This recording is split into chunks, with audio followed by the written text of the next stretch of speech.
I'm going to talk to you about some things I've learned in my journey. Most from experience, some of them I heard in passing. Many of them I'm still practicing, but all of them I do believe are true. Now, they may be truths to me, but don't think that that makes them mine, because you cannot own a truth. So please think of these as signposts, approaches, paradigms that give some science to satisfaction. They're yours to steal, they're yours to share, likened to your own lives, to personally apply in your own lives, in your own way, should you choose to. So, here we go. Unbelievable is the stupidest word in the dictionary. It should never come out of our mouths. Think about it. To say, oh wow, what an unbelievable play. It was an unbelievable book, an unbelievable film, an unbelievable act of courage. Really? It may be spectacular, it may be phenomenal, most excellent or outstanding, but unbelievable? Give others and yourself more credit. It just happened, you witnessed it, you just did it, believe it. Give your obstacles credit. You know, once you do find your frequency on something, go forward if you're a non-tyrant and don't ask permission. And that's the not giving a damn part. I've found that the world will actually acquiesce and go, yeah, I'll give you a green light on that, if you actually go forward and mean it, and you're gonna do it by hook or by crook and not ask permission. Life is not easy. It is not. Don't try to make it that way. Life's not fair. It never was. It isn't now, and it won't ever be. Do not fall into the trap, the entitlement trap, of feeling like you're a victim. You are not. Get over it and get on with it. And yes, most things are more rewarding when you break a sweat to get them. Sit here in that discomfort long enough to go, okay, until you come out the other side to go, all right, I'm good with me again. I don't want to leave a place I traveled to until I get to the point of going, I could live here. This could be my existence. And as soon as I get to that point, then I'm like, okay, you can go. Now I can go. That's the same thing in the personal journeys. Stick with it until you get through the discomfortable to uncomfortable times, until you go, you know what? I can spend time with myself. I could do this. I could do this forever. Well, then it's okay to go to re-engage, pick up your phone, go see your friends, go have a drink, what have you, go look for those things that are the other relationships in life. But hopefully not until. There's great value in not doing that until you go, I'm good with me and me for right now. So, to any of us, whatever those things are, whatever it is we look up to, whatever it is we look forward to, and whoever it is we're chasing, to that I say amen.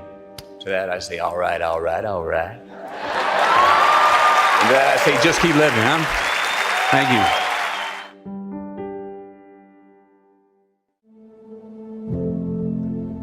you. See, happiness is an emotional response to an outcome.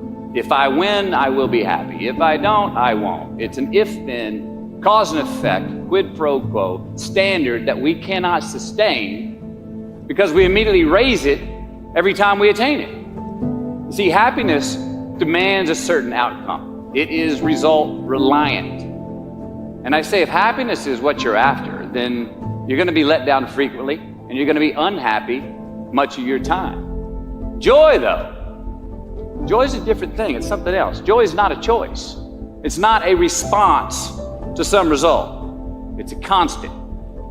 Joy is the feeling that we have from doing what we are fashioned to do. It is just as important where we are not as it is where we are.